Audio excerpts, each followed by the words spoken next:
सब।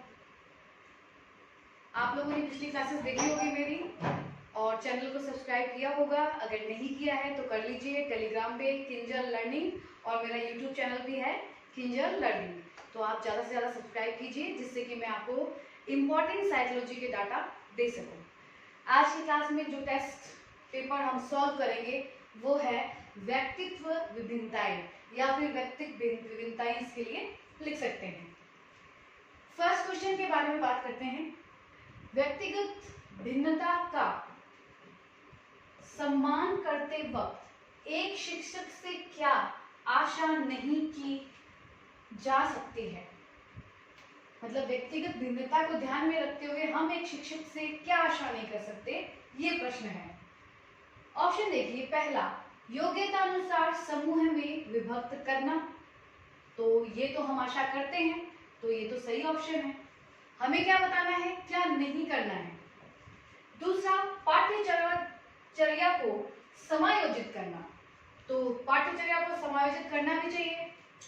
तीसरा देखिए, बच्चों को स्वाध्याय के लिए छोड़ देना। मतलब बच्चों को छोड़ देना कि वो अपने आप पढ़ ले, क्योंकि हर वह बालक जो होता है वो समान आईक्यू का नहीं होता है, उनमें बहुत सारी विभिन्नताएं पाई जाती है। तो क्या शिक्षक को उन्हें उनके हाल पे छोड़ देना चाहिए कि वो अपने आप पढ़ ले। तो बालकों को स्वाध्याय के लिए छोड़ देना, ये ऑप्शन यानी ये आशा हम एक शिक्षक से नहीं कर सकते। तो प्रश्न का उत्तर तो हमें सी में ही मिल गया है। तो उत्तर क्या है, सी। चौथा क्या दे रखा है, शिक्षण विधियों का समायोजित करना। ठीक है, तो ये भी एक शिक्षक को करना चाहिए। तो हमारा उत्तर क्या है, बच्चों को स्वाध्याय के लिए एक शिक्षक को नहीं छोड़ना चाहिए। नेक्स्ट देखो, शिक्षार्थियों में व्यक्तिगत विभिन्नताओं को संबोधित करने के लिए एक विद्यालय किस प्रकार का सहयोग उपलब्ध करवा सकता है। ठीक है, विद्यालय क्या सहयोग उपलब्ध करवा सकता है। सभी शिक्षार्थियों के लिए समान स्तर की पाठ्य चर्चा का अनुगमन करना। तो इसमें अगर सभी के लिए समान है तो व्यक्तिगत भिन्नताओं को क्या महत्व मिला, तो ये उत्तर तो नहीं होगा। दूसरा देखो, बाल केंद्रित पाठ्य चर्चा का पालन करना और शिक्षार्थियों को सीखने के अनेक अवसर उपलब्ध कराना। तो ये है देखो मुख्य बात कि बाल केंद्रित पाठ्य चर्चा का पालन करना, क्योंकि व्यक्तिगत भिन्नताओं में जो ध्यान देने योग्य बात है वो यही है कि हर बालक अलग है। तो बाल केंद्रित पाठ्य चर्चा बननी चाहिए कि किस प्रकार उन्हें पढ़ाया जाए और सभी शिक्षार्थियों को सीखने के ज्यादा से ज्यादा अवसर उपलब्ध कराने चाहिए विद्यालय को। तो आपका जो उत्तर होगा वो बी होगा। बाकी सी और डी को भी हम देख लेते हैं। शिक्षार्थियों में व्यक्तिगत भिन्नताओं को समाप्त करने के लिए हर संभव उपाय करना। देखो ये संभव नहीं है कि व्यक्तिगत भिन्नताएं समाप्त की जाए, सब में अलग अलग होती है। धीमी गति से सीखने वाले शिक्षार्थियों को विशेष विद्यालयों में भेजना चाहिए। अगर हर बच्चे जो समान नहीं है, सबको अलग अलग विद्यालयों में ही हम भेज देंगे तो वो बच्चे उनसे अलग हो जाएंगे और उनकी समाज के प्रति एक गलत भावना विकसित हो जाएगी, क्योंकि वो अपने आप को अलग समझेंगे। तो ये भी नहीं करना चाहिए। तो उत्तर क्या है आपका, बी। बाल केंद्रित पाठ्य चर्चा का पालन करना और शिक्षार्थियों को सीखने के अनेक अवसर उपलब्ध करवाना। ठीक है, नेक्स्ट देखिए, एक्सक्यूज मी,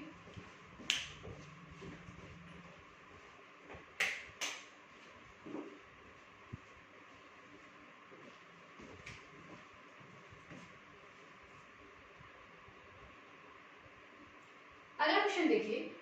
निम्न में से कौन सा कृत्य बाल अपराधी के अंतर्गत आता है। बाल अपराधी के कौन से कृत्य हैं, उन चार ऑप्शन में से हमें देखना है।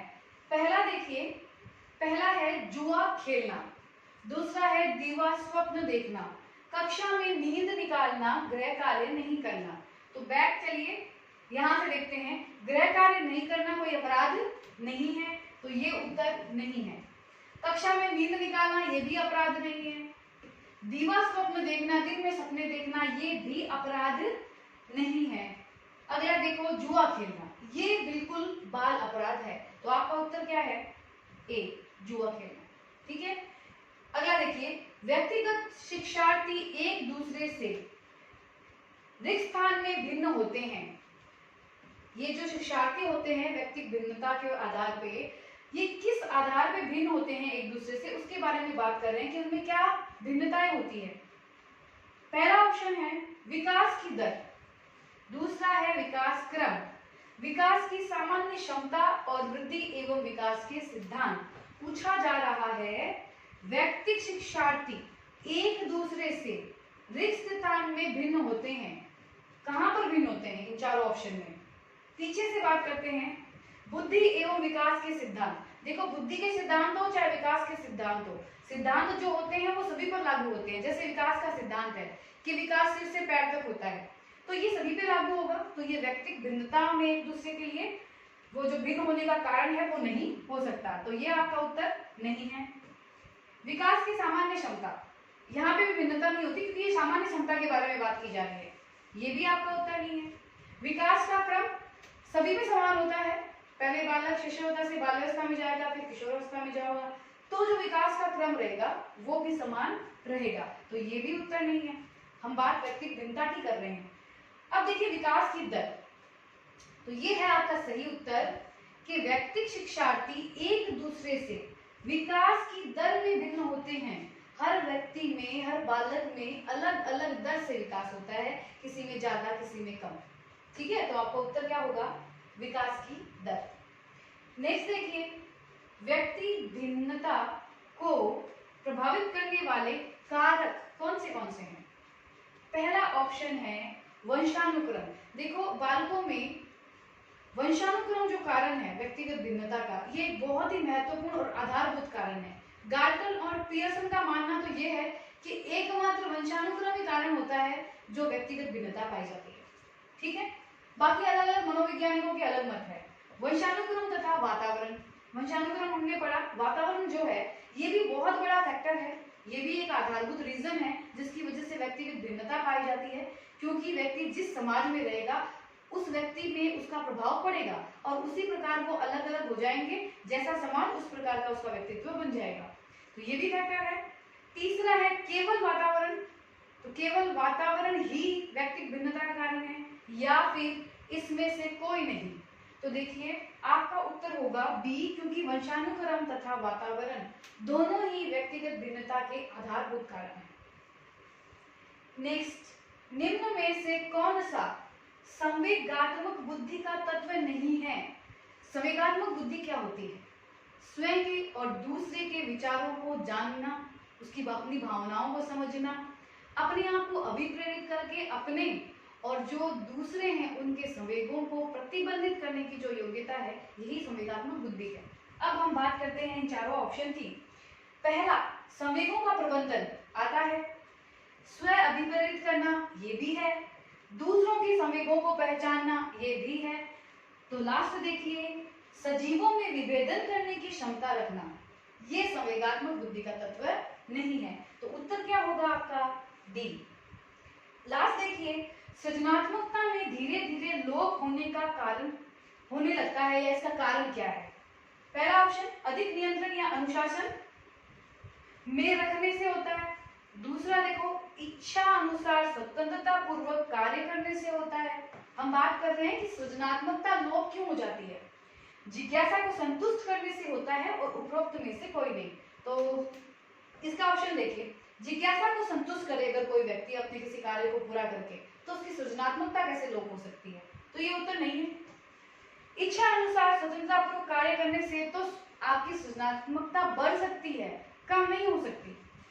पहला देखिए अधिक नियंत्रण तथा अनुशासन में रखने से, तो देखो जब बालक को बहुत अधिक नियंत्रण और अनुशासन में रखा जाएगा तो वो बच्चा सृजनशील हो ही नहीं सकता, क्योंकि वो अपने नए विचारों आइडियाज को बाहर ला ही नहीं सकता, तो सृजनशील वो कैसे बनेगा।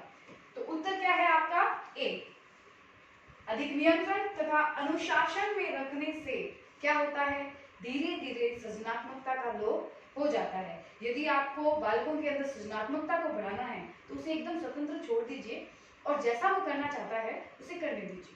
ठीक है, तो ये थे हमारे कुछ क्वेश्चंस व्यक्तिगत भिन्नताएं के बारे में। कुछ और क्वेश्चंस के बारे में बात करते हैं।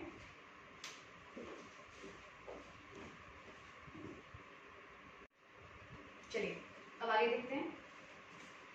नेक्स्ट क्वेश्चन, संप्रेषण का कार्य है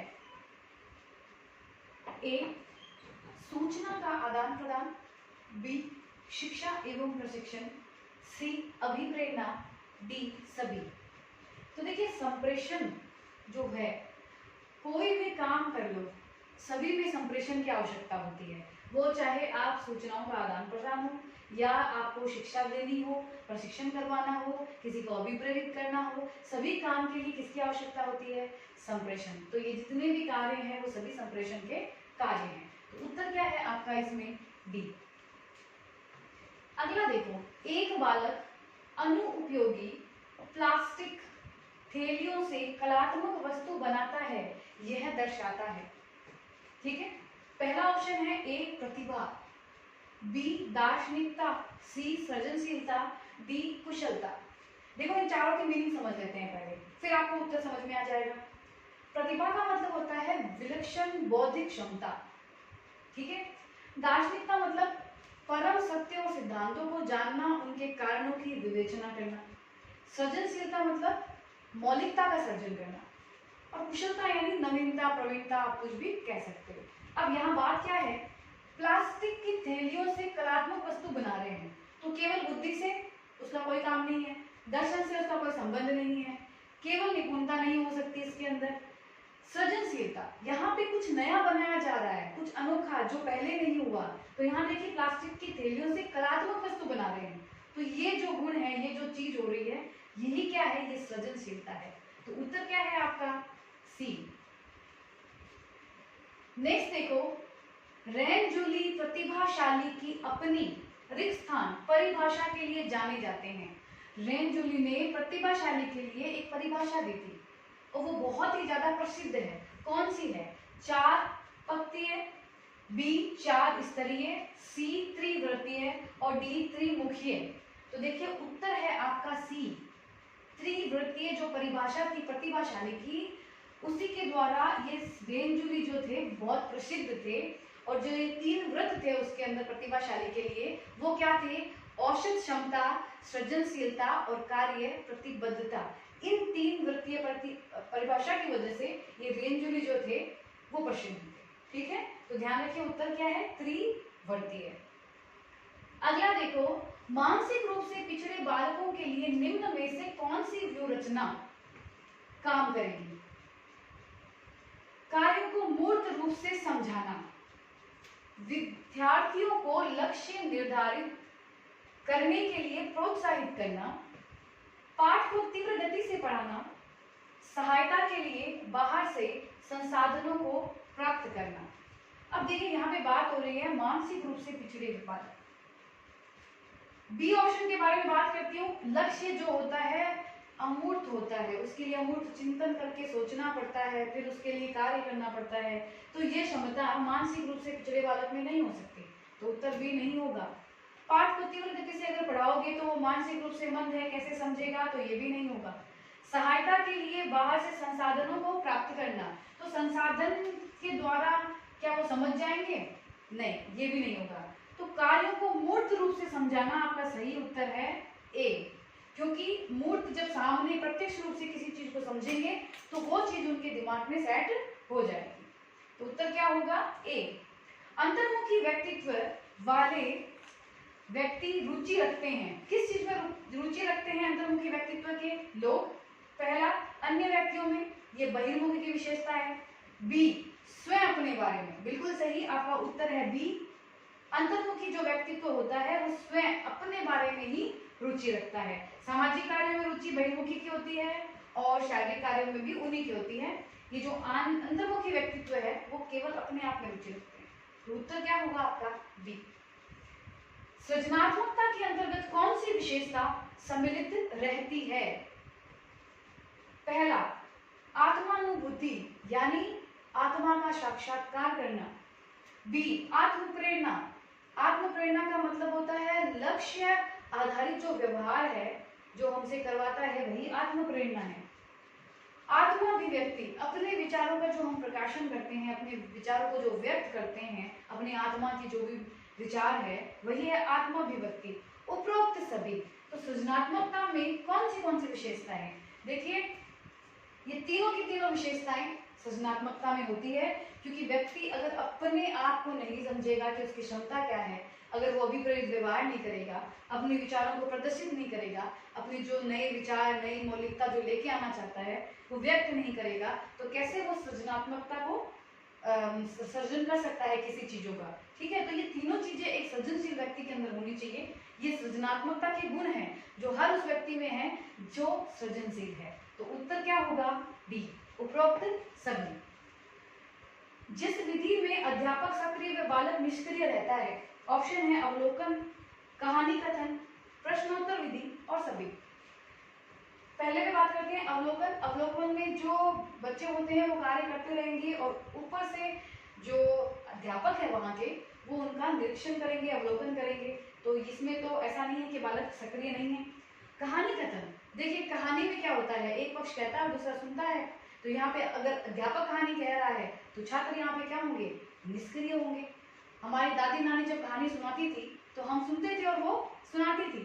तो यहाँ पे क्या होगा? अध्यापक क्या है? सक्रिय है और बालक निष्क्रिय है। तो उत्तर क्या है आपका? कहानी कथन, क्योंकि प्रश्नोत्तर में भी क्या होगा? दोनों एक्टिव होंगे और सभी उत्तर हो नहीं सकता, क्योंकि कहानी कथन क्या है आपका सही उत्तर है। व्यक्तिक भिन्नता की अवधारणा के जनक है गाल्टन, थॉर्नडाइक, टर्मन, वुडवर्थ।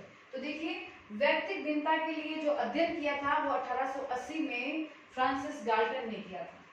ठीक है, तो ध्यान रखिए आपका उत्तर है ए, गाल्टन ने किया था व्यक्तिक भिन्नता का अध्ययन, इसीलिए इन्हें व्यक्तिक भिन्नता का जनक भी कहा जाता है। इनमें से कौन सा कृत्य बाल अपराध नहीं है? अपराध, नशा करना बिल्कुल अपराध है, तो नहीं का पूछा है तो ये तो होगा नहीं। कक्षा में नींद निकालना, तो ये देखिए ये कोई अपराध नहीं होता है, नींद तो आ सकती है, तो आपका उत्तर तो बी ही होगा। और क्या ऑप्शन दे रखे हैं? कक्षा से भाग जाना, ये क्या है? अपराध है कि नहीं है? बिल्कुल है। और झूठ बोलना ये भी है, ये सब बाल अपराध के अंदर आते हैं। जो नहीं है वो मुख्य रूप से वो है कक्षा में नींद निकालना। तो ये थे आपके कुछ क्वेश्चंस व्यक्तिक भिन्नता के बारे में। ठीक है, एक बार फिर से बोलूंगी, मेरे टेलीग्राम पे जो चैनल है किंजल लर्निंग, उसको सब्सक्राइब कीजिए और चैनल को भी सब्सक्राइब कीजिए और वहां से पीडीएफ को अपनी नोटबुक में राइट डाउन करते लीजिए। ठीक है।